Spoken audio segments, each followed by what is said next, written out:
刚可能工作很长的时间都是在做什么？ 저는 саундтрек түсірдік, бейнебаян.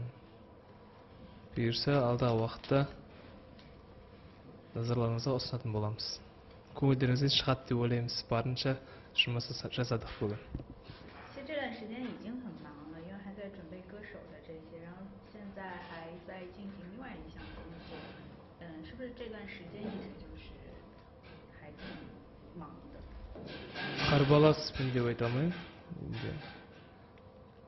Өйткені ол менің күнделікті өмірім. Мен бірде бір күнім бос болмау керек. Бос болып қалса мен үйде отыра алмаймын мен. Әрине демалатын бір күн болу керек, бірақ дегенмен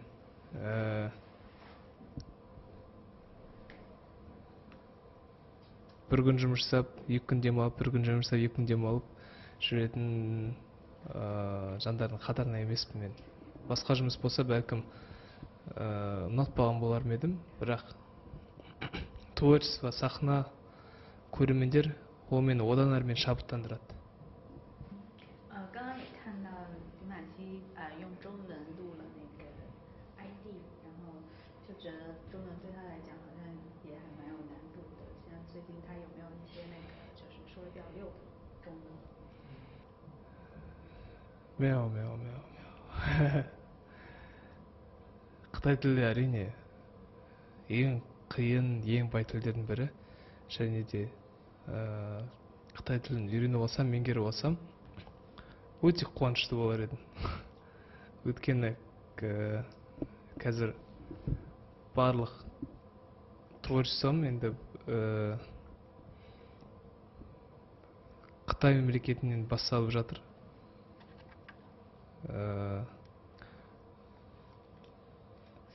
Оған дейінгі творчествомдағы кезең Қытай тілін талап етпесе, енді қазіргі таңда талап етіп жатыр. Сол себептен үйренуге тура келіп жатыр. Қиындау әрине оңай емес. Ағылшын тілінен әлде қайда қиын екен. 练一首中文歌曲的话，一般要花多长时间呢？ әр кезде әрқалай. Енді сеңгерге шығатын болғаннан кейін бір аптаның ішінде күні түні соны жаттау керек болды. Ал егер кішкене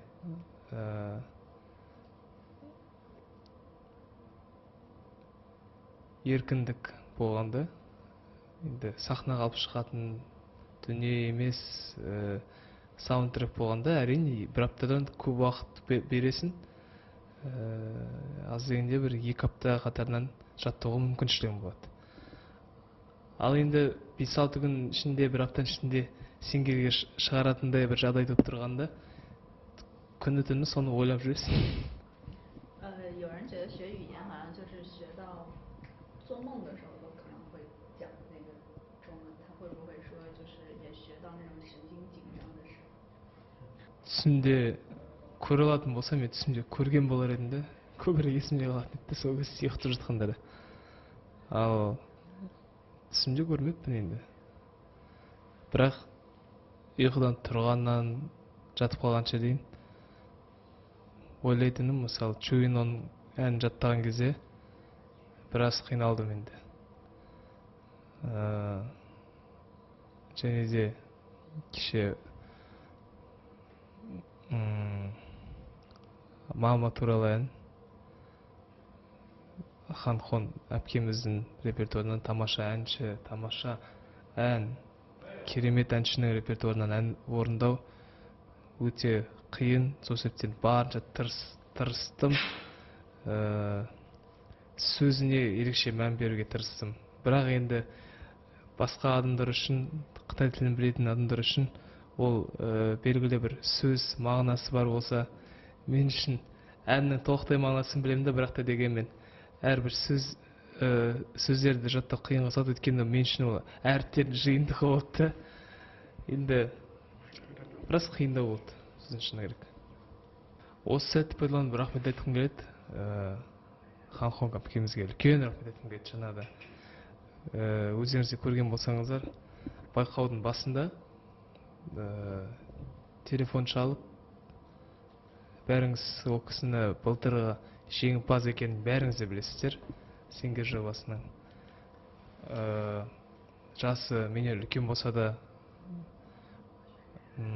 құрмет көрсетіп, кішіпейілдігін танытып, үлкен басын кішірейтіп, звондап, жақсы сөздерін айтып,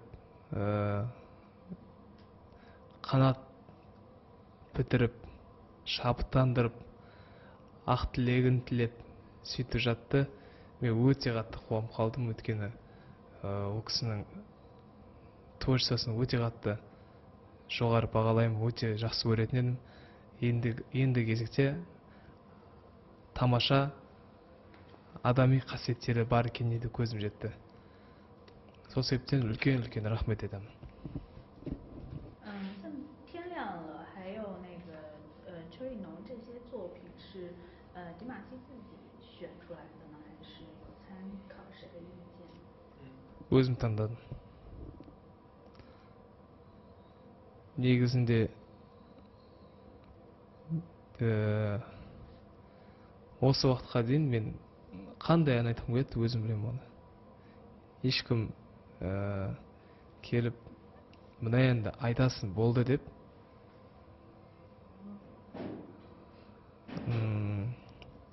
айтпас. Әрине менің командамның және де Сеңгер жобасының ұйымдастырушылардың ұсыныстары ғана болады. Ұсыныс. Бәлкім мына әнді тыңдап көрерсіз, сіздің даусыңызға келіп қалар, осы әнді орындасаңыз қалай болады деп ұсыныс тастайды. Біз тыңдап, бәріміз ақылдасып отырып таңдаймыз әндерді. Ал бірақ жаңағы екі Қытай тіліндегі әнді өзім таңдағым болатын. 身体抱恙，听说还打封闭啊，这些是不是恢复情况可以更加？ енді әңгімені былай бастайық. Біз бәріміз де ет пен сүйектен жаралған адамбыз. Мен шын жүректен барша тыңдармандарыма үлкен рахметімді айтқым келеді. Құшақ жайып бәріңізді осы тұрғанда сүйіп жатырмын.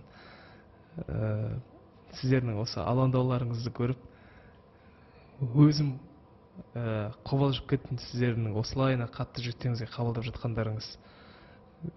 Сіздерге үлкен рахмет. Осынау тыңдармандарым барында мен бұдан кейін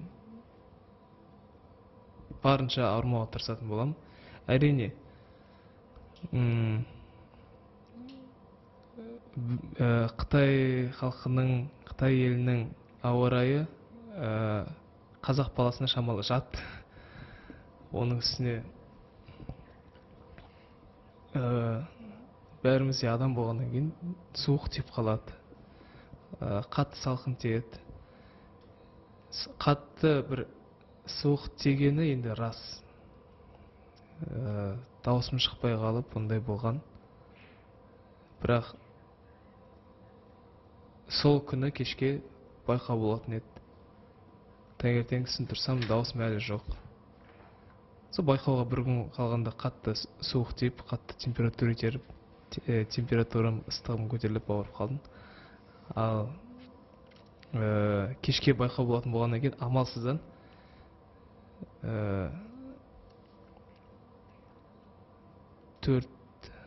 тәулігіне 4 мәрте укол салғыздық. Бірақ ол амалсыздан жасалған жағдай, амалсыздан жасалған әрекет болды. Осы екпе арқылы дауыс 10 сағатқа өз қалпына келеді. Содан кейін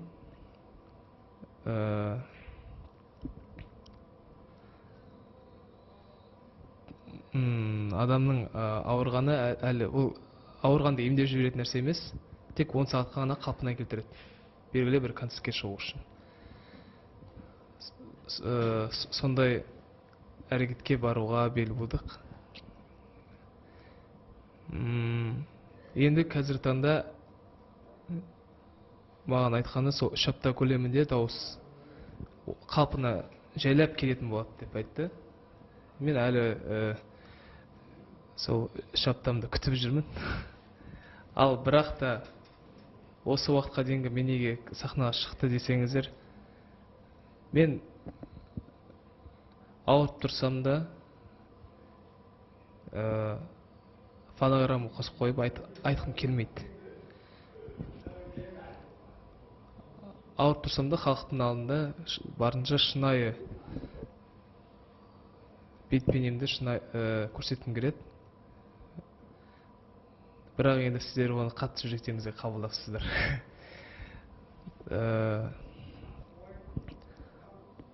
Осылайынан ауырып тұрсам да шыққандағы себебім, мен сахна дегенде барлық нәрсемді ауырып жатқанымды, бір жерге кешігіп жатқанымды бәрін ұмытып кететін адаммын. Бірдеңе күтіп тұрғанын көтем. Өйткені мен көрермендеріммен қауышқан кезімде бақыттымын. Көрермендерінің алдына шығып, ән салып, оларды қуантсам, оларды көріп мен де қуанамын. Сол себептен сондай бақытқа кенелгім келгеннен кейін, асығыстық танытып сахнаға шығып кеттім. Және де осы сәтте барша менің тыңдармандарыма, және де өзімнің командама, өзімнің айналымда жүрген Бюджет Талант компаниясына үлкен рахмет айтамын мен.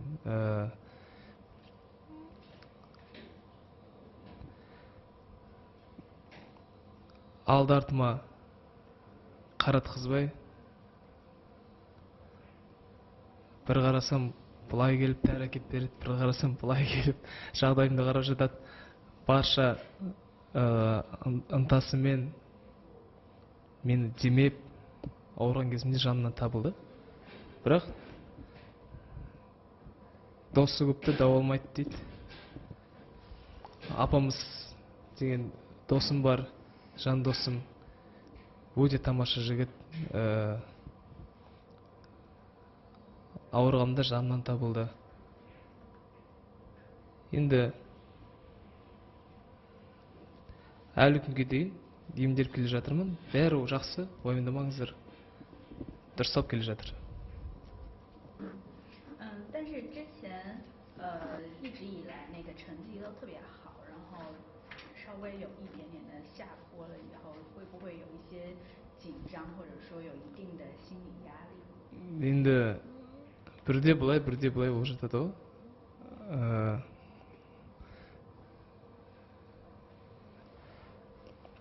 Бірінші орынды 3 мәрте алдым. 3 мәрте, 4 мәрте ма, 3 мәрте ма әйтеуір алдым. Ол мен үшін ондай қатты бір басты нәрсе деп айта алмаймын. Өйткені 5-ші орын болса да әлеуметтік желілерден қарасаңыз, көрермендердің дауысы өте жоғары деңгейде болып жатыр. Мен үшін ең бастысы қалың көрерменнің көңіліне шықса. Ал Сингер жобасының мен өзімді жеңімпазымын деп атай аламын. Өйткені тіпті мен екінші айналымнан шығып кетсем де жеңімпаз болған болар едім. Өйткені осы жоба арқылы мен көптеген тыңдармандар таптым. Көптеген елдерде менің атым атала бастады. Осы жоба мен үшін ең басты бір мақсатын орындады деп айтуға болады. Сол себептен мен қазіргі күннің өзінде жеңімпазбын. Ұйымдастырушыларға, жобаның продюсерлеріне үлкен шексіз рахмет айтқым келеді, алғыс айтқым келеді. Мен бағымды ашты. Енді жоба аяқталуға сәл пәл қалды. Әрмен қарай тырысып бағамыз. Осы жобада кім жеңіп кетсе де, менің ойымша бәрі де әбден лайық. Жобаның бастапқы айналымдарында шығып кеткен әншілердің өздері де жобаның жеңімпазы атануға лайық. Өйткені өздеріңіз қарап отырсаңыздар, бәрі қарапайым, бәрі тамаша әншілер. Адами тұрғыдан тамаша. Сол себептен біз бәріміз де жеңімпазбыз. Осы сингер жобасының барлық қатысушылары жеңімпазбыз.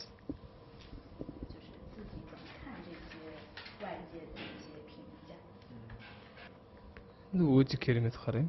Қазіргі 20 жасар кезінде айтылмағанда қашан айтылады? Жасым небәрі 22-де. Сын қабылдайтын кезде ойлаймын. Бірақ сындары бар. Мен келіспейтін сындар бар. Дұрыс емес, кейде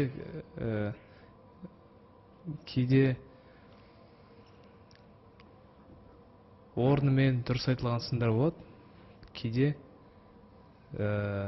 орынсыз айтылған сындар болады. Сол себептен әр адам өзінің ақылын қосып, саралай білу керек.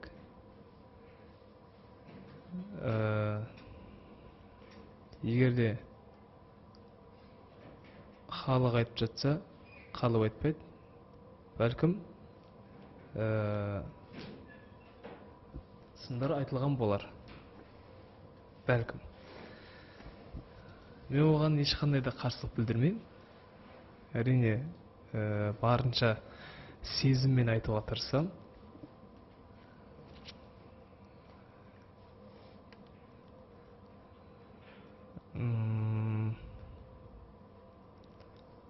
Менің айтқым келгенін түсініп жатқан көрермендер бар. Егер олар болмаса, егерде мен сезімімді қоспай орындаған болатын болсам, бәлкім мен жобаның аяғына дейін жетпеген болар ма едім.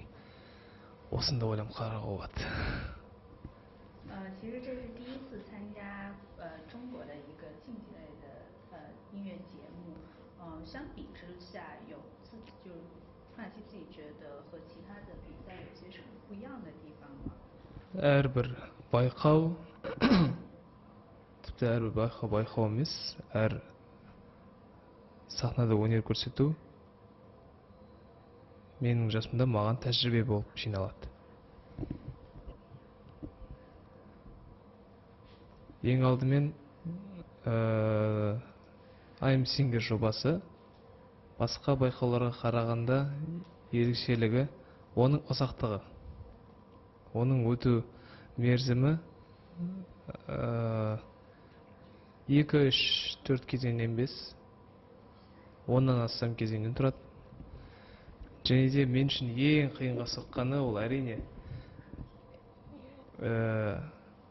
туған елден таса жүру. Ол сонша уақыт.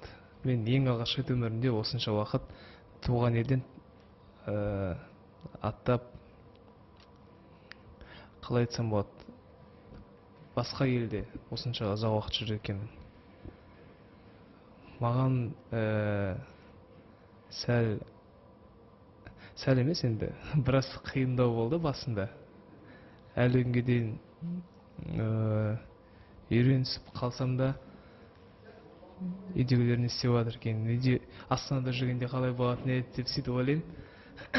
Бірақ шын жүректен Қытай халқына үлкен рахмет айтам. Барынша қолдап, темеп, көңілімді аулап,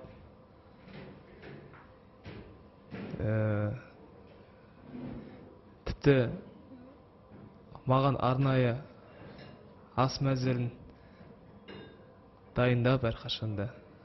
Мен жей алатын тағамдардың бәрін жасап беру сөйтіп жүреді қасындағы командам. Сол себептен маған жеңілдеу болып жүрген болар. Ал ұқсастығы басқа байқауларға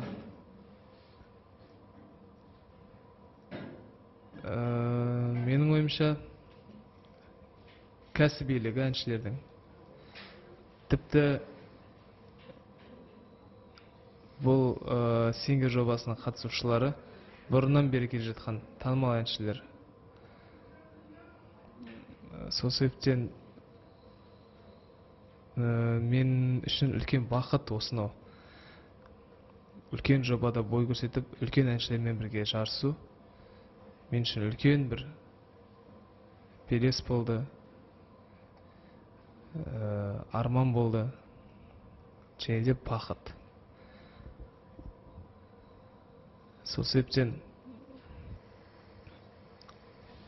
жеңіске ұмтылғым келеді, жеткім келеді, бірақ дегенмен мен үшін ең басты мақсат орындалды.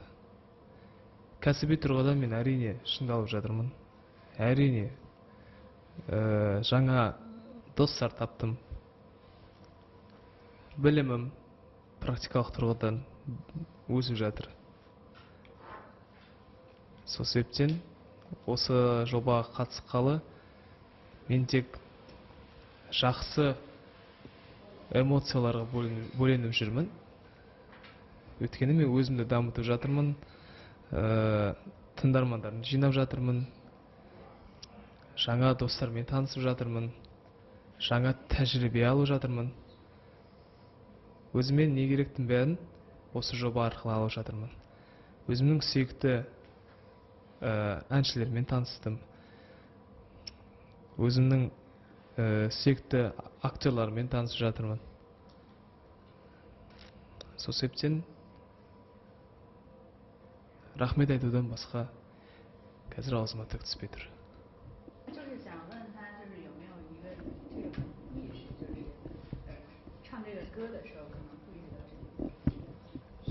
Ол енді орында шықтым, болды.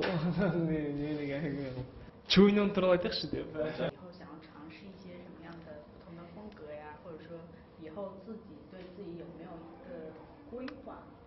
Болашаққа қандай жоспарларым бар екен әлі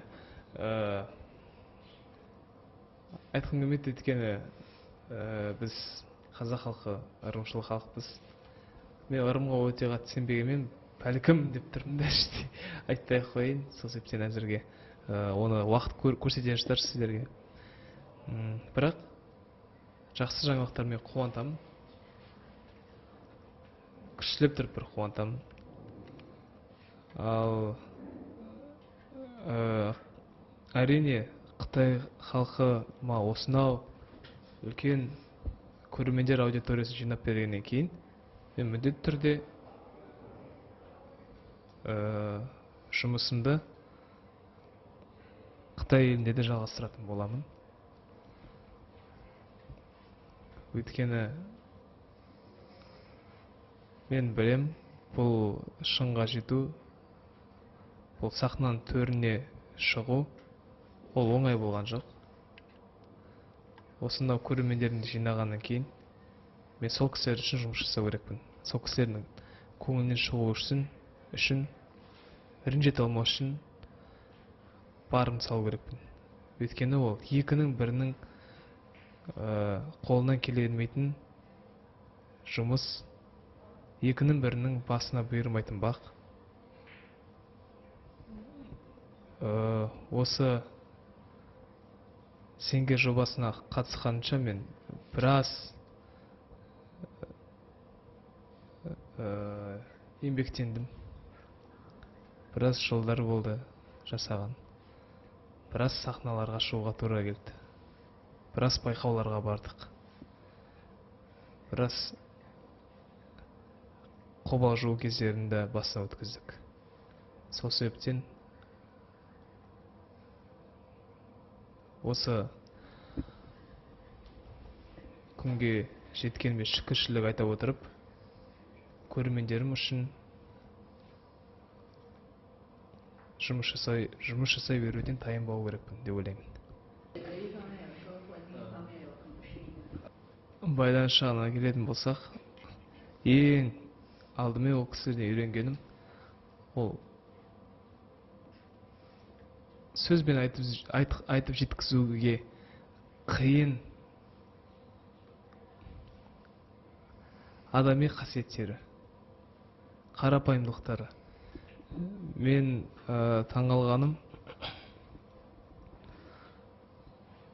осынау деңгейге жетіп тұрып кішіпейілділік танытып жүргендері, қарапайымдылық танытып жүргендері маған үлкен үлгі. Менде жасым ұлғайған сайын сол кісілердей қарапайым болып қалғым келеді. Жас балдарға демеу болып, жас балдарға жақсы жағына үгіт насихаттарымды айтып, кеңестерімді беріп, қазір ағалар маған істеп жүрген істердің бәрі мен де болашақта сөйтіп артына ергендерге істегім келетін болады. Сол себептен үлкен рахмет айтам. Қарапайымдылықтары үшін рахмет айтам. Ізеттілігі үшін рахмет айтам. Ізет көрсете білгендігі үшін рахмет айтам. Ол мен үшін ең құнды қасиет. Ол қарапайымдылық, ол ең адамның құнды қасиеті. Ол әр адамның ішкі рухани дүниесінің байлығына байланысты деп ойлаймын. Кейбір кісілер болады, кішкене ғана бір жетістікке қолы жетсе, шалқасынан түседі. Қазақта бір жақсы сөз бар еді.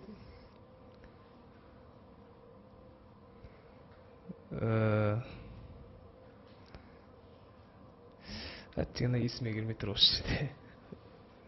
Бірақ та айтқым келгені сол қарапайым болып қалу керек. Қарапайым болып қалған ең әдемі қасиет деп ойлаймын мен. Тіл деп па? Ал басқа жеріне келетін болсақ,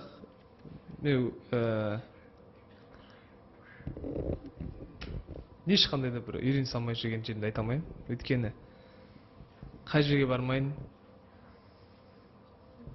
қолпаштап демеп жүрген халық. Қай концертке бармайын, отырған төрін беріп жатырған режиссерлар, продюсерлер. Сол себептен Қытай шоу-бизнесіне енді үлкен алғыс айтудан басқа мен ешқандай да үйрене салмай жүрген жерінде айта алмаймын, өйткені ол өтірік болады. Ал қонақжайлықтарына енді сөз жоқ. Түкте сөз келтіре алмаймын. Қай концертке бармайын,